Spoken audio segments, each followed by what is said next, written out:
नमस्कार मित्रों, आज की वीडियो में हम CDSL ई वोटिंग इंडिया की वेबसाइट से ई वोटिंग करना सीखेंगे। तो चलिए वीडियो शुरू करते हैं। जैसे कि ब्राइटकॉम ग्रुप की तरफ से हमें यहाँ पे मेल प्राप्त हुआ है, तो हम इसकी यहाँ पे ई वोटिंग करेंगे।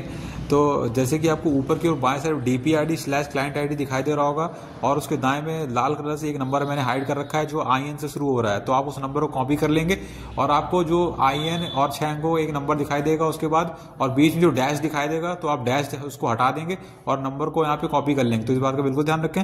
और उसके बाद आपको यहाँ पे नीचे दिखाई दे रहा होगा लाल बॉक्स के अंदर लिखा हुआ एक वेबसाइट www.evotingindia.com, तो आप उसमें क्लिक कर देंगे या आप सीधे अपने वेब ब्राउजर में जाकर इस वेबसाइट को यहाँ पे सर्च कर लेंगे। चलिए हम यहाँ पे सीधे इस पे क्लिक कर देंगे। उसके बाद आप यहाँ पे CDSL ई वोटिंग की वेबसाइट पे आ जाएंगे, जैसे कि आपको यहाँ पे दिखाई दे रहा होगा। फिर उसके बाद आप पेज को नीचे स्क्रॉल डाउन करेंगे तो आपको यहाँ पे शेयर होल्डर/मेंबर्स का यहाँ पे एक विकल्प मिलेगा, लाल एरो दर्शाया जा रहा है, तो आपको सीधे उस पर क्लिक कर देना है। उसके बाद आपको यहाँ पे एक यूजर ID पूछ रहा है, तो आपको वही वाला यहाँ पे जो नंबर मैंने कॉपी करने के लिए कहा था, आप वही नंबर यहाँ पेस्ट कर देंगे। और उसके बाद आपको यहाँ पे कैप्चा दिखाई दे रहा होगा, तो आप नीचे यहाँ पे कैप्चा अंकित कर देंगे और नीचे आपको बाएं साइड में लॉगिन वाली बटन दिखाई दे रही होगी, तो आप उसमें क्लिक करके आगे बढ़ जाएंगे। बाद आपके सामने पॉपअप विंडो खुल के आएगी, तो आपको यहाँ पे NSDL डिपॉजिटरी की यहाँ वेबसाइट में रीडायरेक्ट करने के लिए कहेगा, तो आपको ओके वाले बटन में क्लिक कर देना है। बाद आपके सामने दूसरा पॉपअप खुल के आएगा, तो आपको यहाँ पे कंटिन्यू करने के लिए आपको ठीक है पे क्लिक कर देना है। तो आप यहाँ पे NSDL के पेज पे आ जाएंगे, तो आपको पेज के नीचे स्क्रॉल डाउन करना है। तो आप यहाँ पे बाएं साइड में देखेंगे आपको लाल बॉक्स के अंदर दिखाई दे रहा होगा NSDL ई वोटिंग, तो आपको उसमें क्लिक कर देना है। फिर आप यहाँ पे अगले पेज पे आएंगे, तो आप पेज को नीचे थोड़ा स्क्रॉल डाउन करेंगे तो आपको यहाँ पे बाएं साइड में लाल बॉक्स के अंदर दिखाई देगा शेयर होल्डर/मेंबर/क्रेडिटर, और उसके बाद आपको नीचे दिखाई देगा लॉगिन का बटन, तो आपको उसमें क्लिक कर देना है। तो फिर आप अगले पेज पे आएंगे, तो आपको यहाँ पे यूजर ID पूछ रहा है, तो आप वही वाली यूजर ID अंकित कर देंगे जो आपने पहले यहाँ पे कॉपी की थी। फिर उसके बाद आपको लॉगिन टाइप में पासवर्ड या OTP के माध्यम से कह रहा है, तो हम यहाँ पे OTP वाले को यहाँ पे चुनेंगे, तो आप भी यहाँ पे OTP वाला ही चुनिए। फिर उसके बाद आपको वेरिफिकेशन कोड में आपको कैप्चा दिखाई दे रहा होगा, तो आप वही कैप्चा यहाँ पे अंकित कर देंगे। और फिर उसके बाद आपको नीचे दिखाई दे रहा होगा टर्म एंड कंडीशन, तो आपको जो खाली डब्बा दिखाई दे रहा होगा बाएं साइड में, तो आप उसमें टिक कर देंगे और फिर उसके बाद आपको लॉगिन वाले बटन में क्लिक करके आगे बढ़ जाना है। बाद आपके रजिस्टर्ड मोबाइल नंबर पे एक OTP आएगा, आप OTP यहाँ पे अंकित कर देंगे और सबमिट वाले बटन में क्लिक करके आगे बढ़ जाएंगे। तो फिर आप यहाँ पे अगले पेज पे आएंगे, तो आपको यहाँ पे NSDL IDS पोर्टल पर रीडायरेक्ट करने के लिए कह रहा है, तो आपको यहाँ पे क्लिक हेयर पे क्लिक कर देना है। तो फिर आप यहाँ पे अगले पेज पे आ जाएंगे, तो आपको बाएं साइड में ई वोटिंग सर्विस प्रोवाइडर्स दिखाई दे रहा होगा, तो आपको नीचे की ओर लाल बॉक्स के अंदर दिखाई देगा CDSL, तो आपको उसमें क्लिक कर देना है। फिर आप यहाँ पे अगले पेज पे आएंगे, तो आपको यहाँ पे जिस भी कंपनी की ई वोटिंग चल रही होगी तो आपको यहाँ पे दिखाई देगी।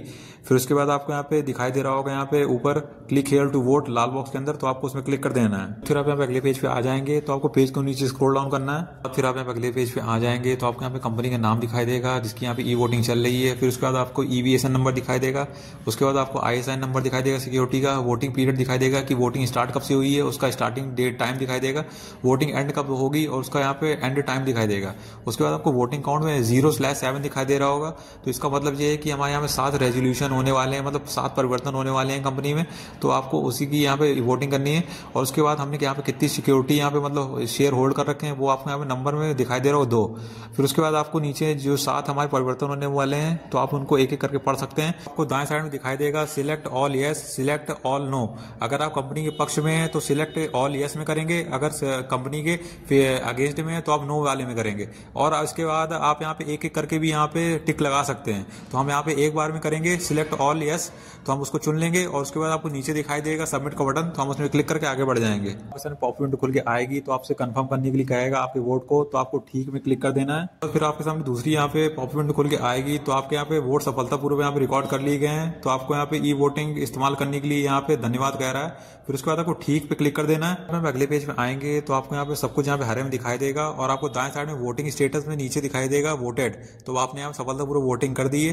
फिर उसके बाद आपको ऊपर की ओर दाएं साइड में दिखाई देगा यहाँ पे लॉग आउट का बटन, तो आपको उस पर क्लिक कर देना है। पॉप विंडो खुल के आएगी, तो आपको लॉग आउट करने के लिए कहेगा, तो आप ठीक वाली बटन में क्लिक कर देंगे। उसके बाद फिर आप यहाँ पे अगले पेज पे आएंगे, तो आप इसको क्रॉस कर देंगे और वापस से अपने NSDL IDES वाले पेज पे आ जाएंगे। उसके बाद आपको बाएं साइड में लॉग ऑफ वाला यहाँ पे विकल्प दिखाई दे रहा होगा, काले एरोस दर्शाया जा रहा है, तो आपको उस पर क्लिक कर देना है। फिर आप अगले पेज पे आएंगे, तो आपको दिखाई देगा कि आपने सफलतापूर्वक लॉग ऑफ कर दिया है और आप ओके वाले बटन में क्लिक कर देंगे। तो अगर आपकी ई वोटिंग अगर CDSL ई वोटिंग इंडिया की वेबसाइट पे अगर आती है तो किसी भी कंपनी की, तो आपको इसी सेम प्रक्रिया से करना है जैसे मैंने इस वीडियो में बताया है। तो अगर आपको वीडियो अच्छा लगा है तो वीडियो को लाइक करिए, चैनल सब्सक्राइब करें और कमेंट जरूर करें।